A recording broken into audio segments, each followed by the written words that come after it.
Hey guys, I don't know if you can see me okay in here, but what I'm doing, it's mid-December right now, and I'm harvesting bay leaf berries off of this self-seeded bay leaf tree. And we got a lot of self-seeded bay leaf trees that are being impossible to transplant because they are growing in rock. And if you dig one out, they're going to damage the roots and it's going to kill them. But we can propagate them from berries. I'll grab the camera and I'm going to show you what bay leaf tree berries look like. So bay tree is Laurus nobilis. It's a Mediterranean plant. And it's the bay leaf you use in your cooking. So if you're doing pasta sauce or stews or whatever, or soups, you can throw the bay leaves in there for flavoring. So this is a, I guess, 25-foot tall one or more.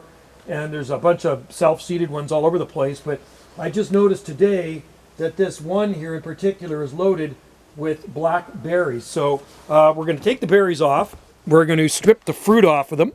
And then we're going to grow them. So the berries look like that. There's bay leaf berries right there. All right, so it's simple as that. We're going to take these, we're going to pick them, we're going to put them in that bowl, bring them inside the house and strip them. And this is a bay leaf that's self-seeded from the top, from this tree right here. It's dropped seeds all over the place and they're all over growing on this rocky slope. So like I say, mid-December and a good time to harvest bay leaf berries. We have a lot of bay trees on our property. I don't even know how many we have, but we have a lot of bay trees. All right.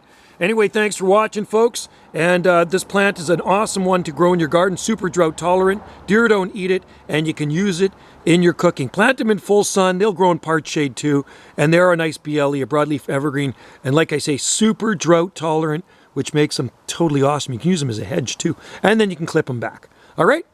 Thanks for watching. Like and subscribe for more videos here on this channel. Cheers to you all.